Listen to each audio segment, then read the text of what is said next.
Hello everybody, it's Alex the Hunted, and well, today I wanted to do a video to, well, with Godzilla vs Kong being pushed back to basically the end of the year, there's going to be a lot of changes and reshoots and stuff that happens from what was originally planned, and well, I just want to think about, looking back at the last movies, what things I would want and don't want in the upcoming sequel. So let's just basically dive into the list. There's about 5 suggestions I have, so let's get on with the first one.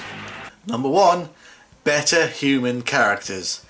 But human characters don't matter in a Godzilla movie. Yes, they do, okay? If you look back at the great Godzilla movies, the thing that really holds them all together, the glue that makes these good Godzilla movies into great Godzilla movies, are the human characters.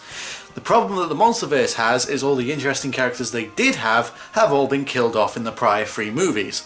So there's a lot of room for development in this next movie.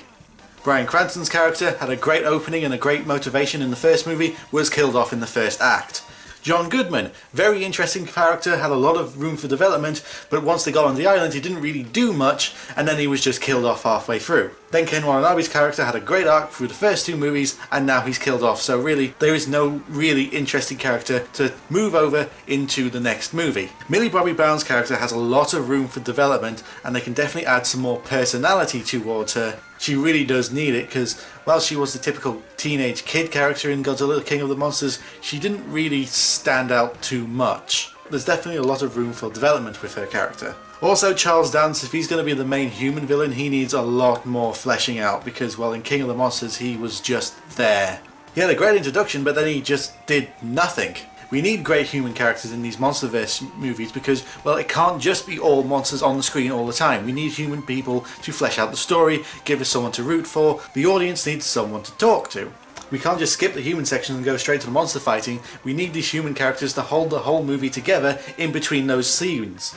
So really, Godzilla King of the Monsters laid a great groundwork for these characters, but they're still lacking behind a lot of other great Godzilla movies.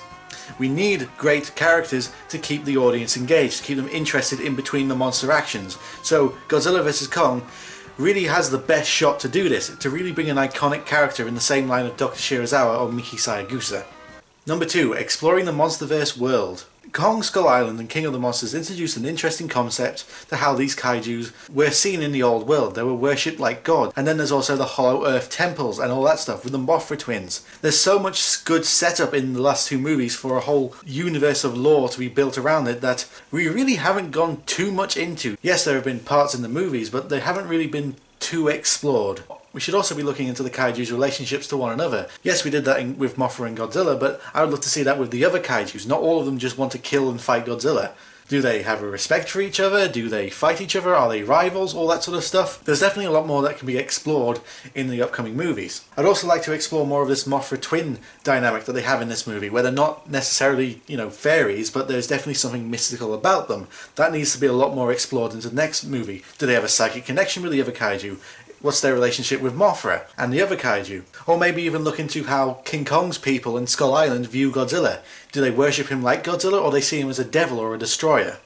This world building can bring in some really interesting ideas that they can explore, that they have teased but they haven't really done much with. And it could be a great way to get some fan service and Easter eggs into this Monsterverse, maybe even set up for future movies. Number 3, no mechas. Okay, I know a lot of people want a mecha in the Monsterverse, but for me, I don't, because I just don't see it fitting in this world.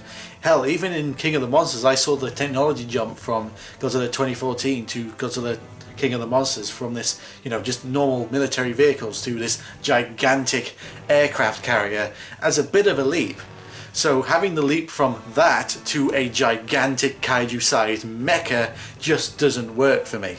I just don't think in this universe, at this time, at the moment that we are with the technology that has been set up in this universe, that a Mechagodzilla or a Mecha King Ghidorah would work. Yes, we have the huge jet carrier, but that's still a bit of a leap to go from that to a gigantic robot. The one I could actually see working in this world mostly is actually Mulgira, because it's, well, a mobile tank. When you compare it to other mechas, it looks like the least technologically advanced. It's basically just a giant battle tank. I just think it would be too soon to bring in Mechagodzilla, and yet again we would have another case where the kaiju that they use are just King Ghidorah, Mothra and Mechagodzilla. and not using the huge back catalogue of other kaiju that, well, Toho have given them, saying, hey, tell us which ones you want and we'll give you them. Unlike Destroyer, where there's been potential setup in King of the Monsters with the use of the Oxygen Destroyer, a Mechagodzilla would just seem to come out of nowhere. There's been no real, well, setup towards it. It would just come out of nowhere, like this huge technological leap forward just comes out of nowhere. I just think it would be too soon to bring them in this universe. But hey, at least there's not going to be a leak from a toy fair that looks like it's going to make it true that there's going to be a mecha in the next movie, right? They wouldn't do that, would they, right? It just wouldn't make sense, right?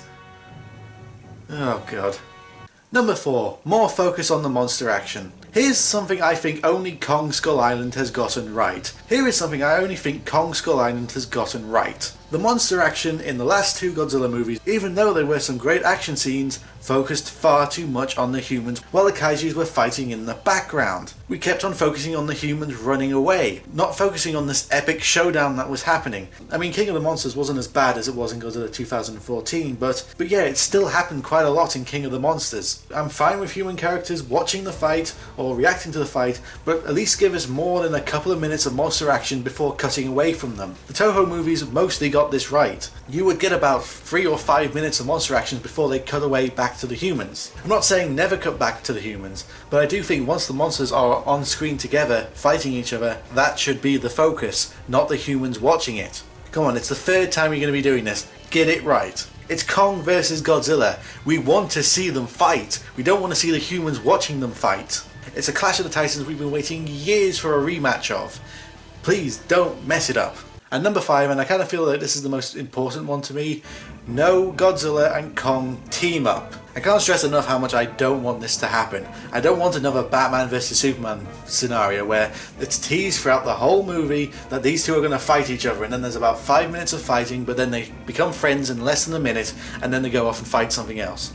I do not want an alliance between Godzilla and Kong. I do not want them fighting side by side. These are kaijus, these are monsters, they are territorial animals, they are not humans. I want them to fight each other to the very end. I don't want them to suddenly team up for no explained reason because, oh, there's a new kaiju that's coming, it's more powerful than both of them and they need to team up to stop it. That would be just too silly and stupid. This is Godzilla versus Kong, not Godzilla versus Kong, well, for 5 minutes, but oh wait, look, there's Mechagodzilla, there's Destroyer, they have to team up and stop them, and then they'll just be friends now. It doesn't work like that. I don't want it to work like that. I want it to be an outright clash.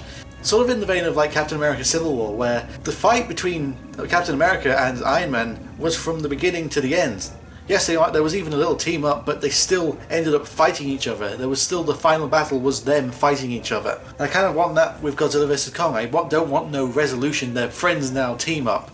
I want them to be enemies and fight each other until one is victorious. It's not too much to ask for, really. It would be a better movie as well. So those are my 5 suggestions for things I don't want or want in Godzilla vs Kong. So tell me what you would like in the comments below, and of course subscribe to my channel if you want to see more Godzilla videos. I have a Patreon and all that good stuff.